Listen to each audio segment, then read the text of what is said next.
In this video, I'm going to be making the case for Tua Tagovailoa. So far this offseason, there's been a lot of talk about the quarterback position for the Miami Dolphins.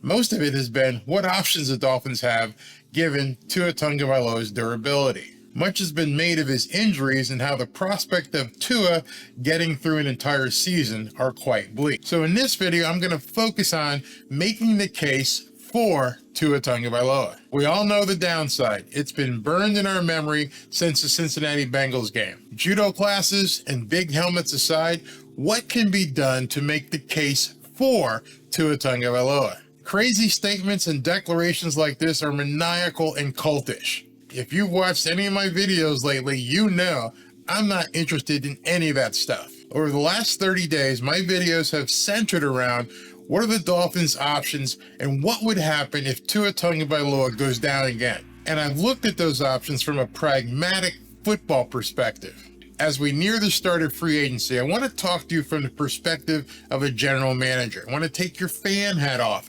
look at things through the lens of Chris Grier. And by doing so, hopefully we can have a real football conversation. Many of you have asked, so tonight I'm going to tell you what I would do if I were Chris Grier and how I would manage the entire situation around Tua Tagovailoa. In making the case for Tua Tagovailoa, we need to look at what needs to happen if we're going to keep riding with him. Who else is available? What would they cost? How would the locker room react with a change? How much money do I have available to go shopping with? What other needs do I need to address that could help Tua? This recent piece on ESPN echoes my sentiment completely. Hey, Robert, if you ran the Dolphins, would you invest your future with Tua long-term as the franchise quarterback? Matt, I'm going to go ahead and answer that by saying I would exercise his fifth-year option for sure.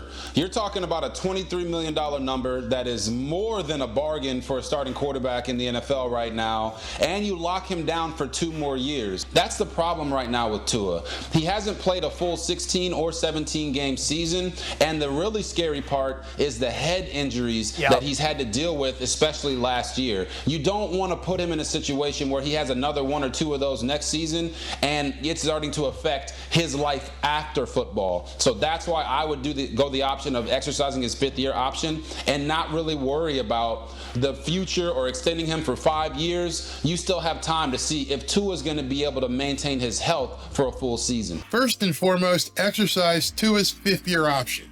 You get to lock him up for a couple years at a bargain basement price for a quarterback. This works for all sides. If Tua stays healthy, you get a good quarterback at a bargain basement price. And as insurance, if he gets hurt again, you also know going into free agency that you've got some money to spend on bringing somebody else in. Next, I have to look at some priorities to make the offense Tua-friendly. That's what I'm going to call it, Tua-friendly. I know Vic Fangio is going to handle the defense, but we need to fix some things with the offense. The defense has problems, no doubt. But I'm not looking at bringing in linebackers and cornerbacks until I have this offense fixed and ready to go. Remember, this is about making Tua have the best support group he can possibly have. So I need to go out and find some offensive linemen, and I need to sign some running backs right away. As of today, the Miami Dolphins don't have any running backs under contract. I'd like to see Raheem Mostert come back. I'd like to see Jeff Wilson come back. They're inexpensive, and both of them have the potential to do big things in this offense. Don't worry about Saquon Barkley. You got 2 studs already. Running backs have to be a priority. Think about that. Mike McDaniel is known as a running game guru, yet he had one of the worst running offenses in the entire NFL. He has an iffy offensive line and no running back sign. Think about that. The running game guru has no running back sign and an iffy offensive line. Yeah, you got to start there. No quarterback. Not Tua, not Patrick Mahomes, and not even Dan Marino are going to succeed behind a team that has a very limited offensive line and no running backs. YouTubers and fans need to stop with the banter about the free agent and trade porn and look at things from an actual football perspective. Tua can't run Mike McDaniel's play-action-oriented offense without running backs. You want to take the pressure off of Tua? you got to have a running game. I don't want to talk about him anymore. I want to know what else the Dolphins need to do to keep up with that ever-competitive AFC East. Matt, it's about developing the run game with this football team and making it more of a primary component of their offense and not just a supporting part of their offense. Like that, you cannot. Like, I think when you're talking about Tua in particular here, and then you're talking about what else they need to do, the development and the efficiency of the run game is only going to help Tua in terms of him not being in harm's way, not having to drop back, but being able to just turn around and hand the football off to what should be a very dynamic, explosive running offense. They averaged less than 100 yards per game last year. They averaged just over 4 yards per carry. They're one of the worst teams in the NFL in average number of carries, gaining 4+ yards. That's just not good enough, especially from a Mike McDaniel coached offense, considering what his pedigree is and where he came from. So just think about it like this. Think about it in terms of like what Philadelphia can do with Jalen Hurts outside of Jalen Hurts running the football. When they want to turn around and hand the football off and just take pressure off of him, they can do that because they've invested in their offensive line. They will commit to continuing to run the football, getting their offense in a groove, and then everything for Jalen as far as the passing game is concerned opens up off of that. He doesn't even, quite honestly, I mean, he's throwing to people who are wide open simply because they're getting one-on-ones and their guys are better than the defensive backs. You can't tell me that Tyreek Hill and Jalen Waddle can't beat any defensive back in the NFL one-on-one off of play action or when a team has to play the run and the pass. It will help Tua. It will help this football team.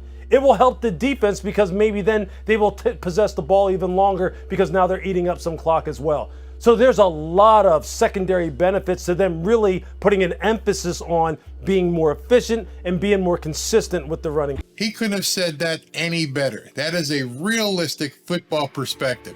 Exactly spot on.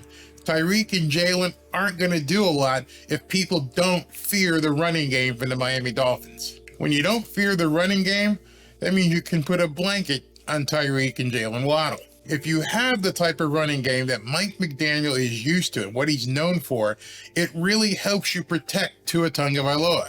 The Miami defense gave up 24.1 points per game this year, one of the worst in the NFL. However, the offense only scored 23.8 points per game. They gave up 24 on average, and they only scored 23.8 on average. That has to change. By comparison, the two Super Bowl teams, the Kansas City Chiefs and the Philadelphia Eagles, scored an average of 29 points per game. They led the league in points scored. Making the case for Tua is actually pretty easy. Number one, you lock him up by exercising the fifth-year option, you get him cheap for the next couple of years.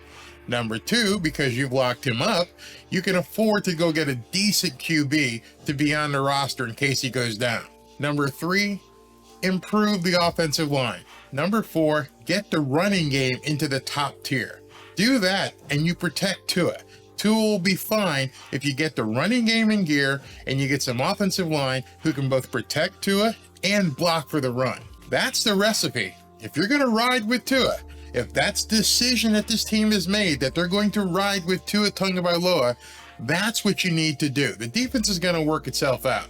Don't spend the money on the defense yet. Get out there, get an offensive lineman, get a quarterback you can afford that can play, sign the running backs, bring the running game up to the level you expect it to be, and Tua is going to be fine. I'm completely convinced that Tua can execute this offense if he's not rushed, if he doesn't feel like he has to do everything, he has to make every single play. It'll make Tyreek and Waddle one-on-one most of the time if there's a running game that opponents fear. Tell me I'm wrong. I'm sure you will. Let me know in the comments and talk to you soon. Fins up. Is anybody catching on to this Barry guy?